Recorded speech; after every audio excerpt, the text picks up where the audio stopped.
अस्सलाम वालेकुम। आज की ये वीडियो स्पेशली उन लोगों के लिए है जो कबूतर पालते हैं, कबूतरों का शौक़ रखते हैं, क्योंकि आप लोगों की बहुत ज़्यादा रिक्वेस्ट थी पाकिस्तान से भी और इंडिया से भी। इस बरसात के मौसम में कबूतरों के अंदर आने वाले मसाइल के ऊपर वीडियो बना के दें, जैसे कि उनमें बहुत ज़्यादा लूज़ ड्रॉपिंग है, सीने की हड्डी निकल रही है, सोकड़ा है, रानीखेत की बीमारी आई हुई है, खाना पीना कम करके बैठ जाते हैं, ब्रीड नहीं करते, उनके पाँव स्वेल होना शुरू हो जाते हैं, जिसे हम बम्बल फुट डिज़ीज़ कहते हैं। तो आज की इस वीडियो में 5 ऐसी बीमारियों को समराइज़ किया है जो कबूतरों से मुतल्लिक हैं, और जो तोते पालते हैं लोग या लव बर्ड्स का काम करते हैं वो भी इस वीडियो से इस्तिफ़ादा हासिल कर सकते हैं। 5 हम बीमारियों को डिस्कस करेंगे और उनकी वजूहात, निशानियाँ क्या हैं और उनका क्या ट्रीटमेंट है, ये मैं आप लोगों के साथ डिस्कस करूंगा। तो चैनल के ऊपर अगर आप नए हैं तो चैनल को सब्सक्राइब करें, और अगर आप किसी कबूतर पाल को जानते हैं और उसका फ़ायदा करना चाहते हैं तो वीडियोस को शेयर करें, घंटी के बटन को लाजमी प्रेस कीजिएगा। वीडियो पसंद आने पे आपने इसको लाइक करना है। दोस्तों, वीडियो शुरू करने से पहले अगर आप लोग मुझसे मुलाकात करना चाहते हैं, जो आप लोग पूछते भी हैं, तो एक बेहतरीन मौका आ रहा है। पाकिस्तान पोल्ट्री एसोसिएशन के ज़ेरे एहतमाम, ज़ेरे निगरानी जनूबी एशिया का सबसे बड़ा इवेंट इंटरनेशनल पोल्ट्री एक्सपो इस साल 26, 27, 28 सितंबर को मुनक्कद किया जा रहा है एक्सपो सेंटर जोहर टाउन लाहौर में। वहाँ पे आप लोग मुझसे मुलाकात कर सकेंगे। 2 दिन वहाँ पे मैं अवेलेबल रहूँगा। इसके अलावा आप लोगों को वहाँ पे बेहतरीन सीखने के, इल्म हासिल करने के, पोल्ट्री की फील्ड को जानने के मौके मिलेंगे। आप स्टूडेंट हैं तो आप वहाँ पे डिफरेंट कंपनीज़ के नुमाइंदों से मिल सकेंगे। आपका जहन क्लियर होगा कि आपने कौन सा फील्ड चूज़ करना है। अगर आप डॉक्टर हैं तो आपका एक्सपोजर बढ़ेगा, आप मज़ीद अपने आप को ग्रूमिंग के आपके चांसेस बढ़ेंगे।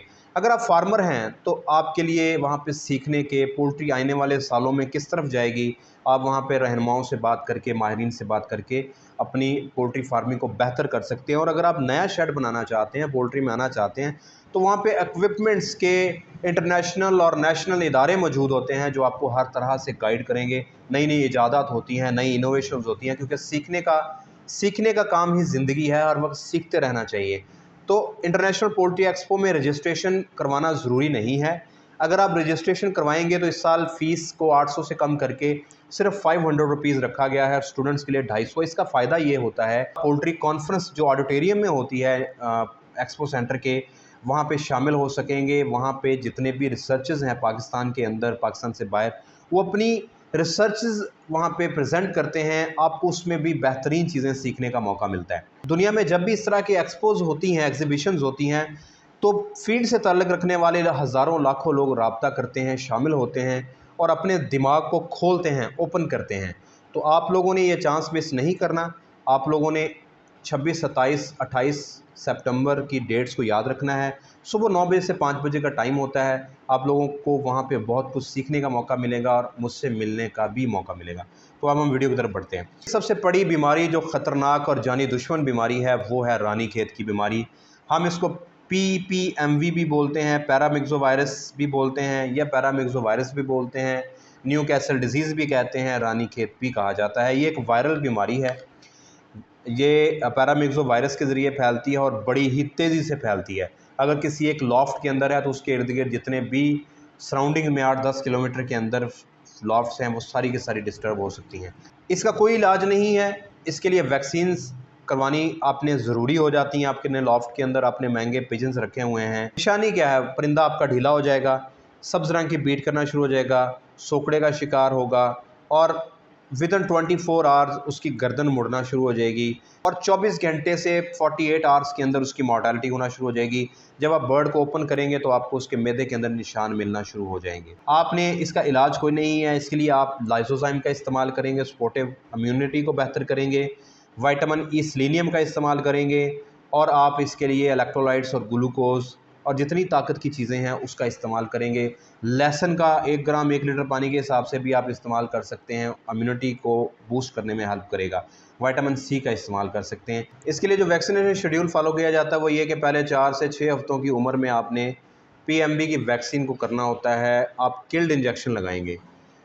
पाकिस्तान में किल्ड इंजेक्शन बहुत एक्सपेंसिव मिलता है, तो आप इसको लाइव पिला सकते हैं। लाइव अगर PMV की यानी PPMV की वैक्सीन मिल जाए जो इसके लिए स्पेसिफिक है तब भी ठीक है, नहीं तो आप एंडी लसोटा लाइव पानी में पिला सकते हैं। फिर उसके बाद एक बूस्टर शॉट देंगे 3 से 4 महीनों की उम्र में, उसके बाद फिर सालाना आप इसकी वैक्सीन करेंगे।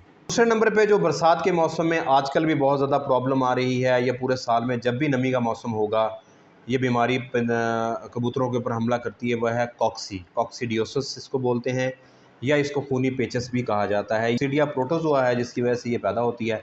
इसकी निशानी ये है कि आपका परिंदा ढीला होगा और जब वो बीट करेगा तो उसके अंदर पहले गुलाबी रंगत आना शुरू हो जाएगी, आहिस्ता आहिस्ता फिर वो लाल रंग की बीट आना शुरू हो जाएगी। ज़ाहिरी निशानियों में ये है कि वो अपने पर फैला के बैठ जाएगा, ढीला हो जाएगा, सुस्त हो जाएगा, खाना पीना नहीं करेगा, डायरिया उसको शुरू होगा और फिर डायरिया बढ़ते बढ़ते रंगत इख्तियार कर लेगा लाल रंग। इसके लिए 3 तरह की ड्रग्स इस्तेमाल की जाती हैं एंटीऑक्सीडियल में। पहले नंबर पर इम्प्रोलियम का इस्तेमाल किया जाता है। 10% इम्प्रोलियम है तो 1 ग्राम 1 लीटर पानी के अंदर आप देंगे।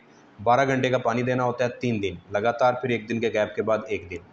उसके बाद दूसरे नंबर पे जो ड्रग इस्तेमाल की जाती है वो है टोल्ट्राज़्यूरल। ये जब बिल्कुल लाल रंगत की आपने टोल्ट्राज़्यूरल इस्तेमाल करना है। ये 3 सीसी 1 लीटर पानी के अंदर इसकी डोजेज है। ये भी 3 दिन देना लगातार, फिर 1 दिन छोड़ के 1 दिन। और तीसरे नंबर पे जो ड्रग इस्तेमाल की जाती है वो है सल्फ़र ड्रग्स इस्तेमाल की जाती हैं और वो आपने 1 सीसी 1 लीटर पानी के अंदर देनी है। अब इनका कम्बिनेशन भी आप दे सकते हैं। टोल्ट्राज़्यूरल अमूमन अकेले दिया जाता है, लेकिन इम्प्रोलियम को आप सल्फ़ा के साथ मिला के इस्तेमाल करवा सकते हैं। अगर टोल्ट्राज़्यूरल एक्सपेंसिव ड्रग है, अवेलेबल ना हो, तो इम्प्रोलियम और सल्फ़ा को मिला के आप दे सकते हैं। इसके लिए आपने मैनेजमेंट बहुत बेहतरीन करनी है और आप जो परिंदा पेचस खूनी कर रहा होगा उसको फ़ौरी अलहदा कर देंगे ताकि बाकी परिंदे डिस्टर्ब ना हो।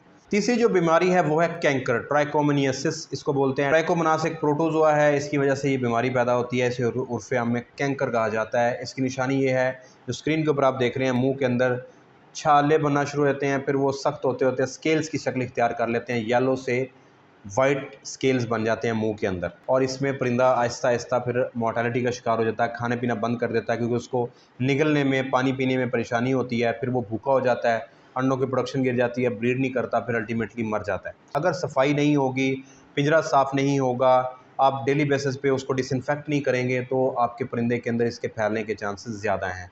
अगर कंटामिनेटेड फीड लेके आए हैं या गंदा पानी आप उसको दे रहे हैं तो उसके अंदर भी ये प्रोटोजोआ आपके परिंदे में चला जाएगा और फिर तेज़ी से ग्रो होता है। इसके लिए 3 मेडिसिन इस्तेमाल की जाती हैं। पहले नंबर पे मेट्रोनिडाजोल यानी कि फ्लैजल जो आपने सिरप इस्तेमाल करना है वो 1 ml पर लीटर पानी के अंदर देना है। उसके बाद रोनिडाजोल इस्तेमाल किया जाता है, वो भी 20 से 30 मिलीग्राम पर केजी बॉडी वेट आपने देना है। और तीसरी चीज़ ये है कि आप टोल्ट्राज़्यूरल भी इस्तेमाल कर सकते हैं, वो 50 मिलीग्राम पर केजी बॉडी वेट इस्तेमाल करेंगे। चौथी बीमारी बड़ी इंपॉर्टेंट है, इसके ऊपर मैंने पिजन कॉन्फ्रेंस भी ज्वाइन की थी, वहाँ पे भी इसके ऊपर लेक्चर दिया था। वो है साल्मोनेला। साल्मोनेला की 3 टाइप्स होती हैं, फाउल टाइफाइड, पैराटाइफाइड और प्लोरम।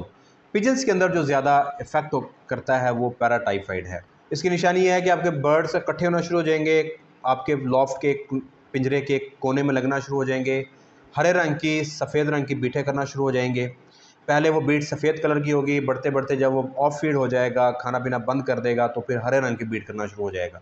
पेस्टेड वेंट डिजीज़ भी इसको कहते हैं क्योंकि जो वाइट पेस्टिंग वो करता है बर्ड, वो साथ चिपक जाती है, चाकी और स्टिकी किस्म की होती है, तो फ़ौरी आपको रियलाइज़ हो जाता है कि इसको साल्मोनेला की और या पैराटाइफाइड का मसला हो गया। इसमें भी हम 3 ट्रीटमेंट कर सकते हैं। सल्फ़र ड्रग्स यानी सेप्टान जैसा सिरप दे सकते हैं 1 सीसी 1 लीटर पानी के अंदर। ऑगमेंटन 312 मिलीग्राम दे सकते हैं 1 सीसी 1 लीटर पानी के अंदर। एनरोफ्लक्सासिन का इस्तेमाल किया जा सकता है 15 मिलीग्राम पर केजी बॉडी वेट, या 1 सीसी 1 लीटर में 10% वाली। और आखिरी और बड़ी इंपॉर्टेंट और इस रेनी सीज़न की बीमारी है वो है एवियन बम्बल फुट, जिसे हम चंदी या चांदी भी बोलते हैं, जिसमें ये फुट पैर डर्माटाइटिस भी इसको हम बोलते हैं, पैर सूजना शुरू हो जाते हैं, जो आप स्क्रीन के ऊपर देख रहे हैं। ये बीमारी पैदा होती है स्टेफिलोकोकस बैक्टीरिया की वजह से, इकोलाई की वजह से। सेकेंडरी इन्फेक्शन इसमें इकोलाई आ जाती है, टाइफाइड भी आ सकता है, पैराटाइफाइड भी आ सकता है। इसमें ये होता है कि जब पिंजरा गंदा होता है या पक्के फ़र्श के ऊपर बर्ड को रखते हैं तो बार बार वो उस पिंजरे के ऊपर चलने की वजह से, पक्के फ़र्श की वजह से उसके पाँव में एक आधा भी अगर कट लगता है या उस ज़ख्मी होता है, फिर वहाँ पे बैक्टीरिया ग्रो होना शुरू हो जाता है, पाँव सूजते सूजते फिर स्वेलिंग हो जाती है, उसमें पस भर जाती है, परिंदा आपका बिल्कुल लंगड़ा हो जाता है, लेमनेस का शिकार हो जाता है और उसको ट्रीट करना मुश्किल हो जाता है। ये स्क्रीन के ऊपर आप इसके ग्रेड्स या स्टेजेस देख रहे हैं। पहली स्टेज में वो स्मॉल और शाइनी एरिया बनेगा थोड़ा सा, जैसा कि आप स्क्रीन के ऊपर देख रहे हैं। उसके बाद उसमें एक छोटा सा स्पॉट बन जाएगा, ठीक हो गया, और वो थोड़ा हार्ड होना शुरू हो जाएगा। उसके बाद उसमें अल्सरेशन यानी कि वो स्किन वहाँ से फटना शुरू हो जाती है, फिर उसके अंदर एक प्लग बनना शुरू हो जाता है नेक्रोटिक टिश्यूज़ का, और वो उसके बाद फिर एडीमा और स्वेलिंग हो जाती है। ये इसके 5 ग्रेड्स हैं, 5 इसकी स्टेजेस हैं, जो आपने फिर कोशिश ये करनी है। मैनेजमेंटल पॉइंट यहाँ पे ये है कि आपने अपने पिजन्स के पाँव चेक करते रहना है। आपने देखना है कि कौन सी, ये तस्वीर को सेव कर लें, जहाँ पे भी आपको फील होगी इसमें फुट पैड डर्माटाइटिस या बम्बल फुट हो रहा है तो उसकी ट्रीटमेंट स्टार्ट कर दें। इसमें हम ऑगमेंटिन दे सकते हैं 312 मिलीग्राम 1 ml पर लीटर पानी में, या 12 मिलीग्राम पर केजी बॉडी वेट आप दे सकते हैं। ब्रूफिन सिरप इस्तेमाल कर सकते हैं, पैरासीटामोल इस्तेमाल कर सकते हैं स्वेलिंग और पेन के लिए। साथ में आपने बर्ड को एनर्जी देने के लिए मल्टीविटामिन्स का भी इस्तेमाल करना है, वो भी आप 1 ml पर लीटर पानी में देंगे। इसमें जो इंपॉर्टेंट काम वो ये करना है कि आपने मैग्नीशियम सल्फेट पंसार की दुकान से मिल जाएगा, इसके ऊपर वीडियो भी मौजूद है, लिंक नीचे दे रहा हूँ डिस्क्रिप्शन में, आप देख सकते हैं। वो आपने नीम गर्म पानी के अंदर 2-3 चम्मच मैग्नीशियम सल्फेट के डाल के परिंदों को पाँव उसके अंदर डिप करने हैं, उससे भी बहुत जल्दी अफाका होगा, स्वेलिंग कम होगी, दर्द कम होगा। तो दोस्तों ये 5 डिजीज़ हैं। रानीखेत का मसला आएगा तो आपने क्या करना है, कॉक्सी का मसला होगा तो आपने क्या करना है, कैंकर का प्रॉब्लम होगा तो आपने क्या करना है, अगर उसको साल्मोनेला है या उसको बम्बल फुट है तो आप ट्रीटमेंट भी कर पाएंगे और आपको आइडिया भी हो गया कि आपने कैसे इससे बचना है। उम्मीद है कि अब ये वीडियो आपको पसंद आ चुकी होगी। वीडियो को लाइक कर दें, चैनल को सब्सक्राइब नहीं किया तो सब्सक्राइब करें, वीडियो को ज़्यादा से ज़्यादा शेयर करें। और पूरी वीडियो में नीचे मेरा व्हाट्सअप नंबर्स आ रहे थे, आप उनके ऊपर मुझसे रब्ता कर सकते हैं। पेड कंसल्टेशन के लिए भी आप इन्हीं नंबरों के ऊपर रब्ता करेंगे। आप मेरी वेबसाइट vetboytraders.com के ऊपर जाके मेरे क्वालिटी प्रोडक्ट्स को परचेज़ कर सकते हैं। आप टिकटॉक के ऊपर मुझे फॉलो करें, और अगर आप मुझे सपोर्ट करना चाहते हैं तो patreon.com के ऊपर आप जाएंगे, पोल्ट्री डॉक्टर कामरान सर्च करेंगे, नीचे लिंक डिस्क्रिप्शन के अंदर है। अगर आप मुल्क से बाहर कंसल्टेशन लेना चाहते हैं तब भी आप patreon.com को फॉलो करेंगे। अपनी दुआ में याद रखिएगा। अगली वीडियो तक के लिए अल्लाह हाफ़िज़।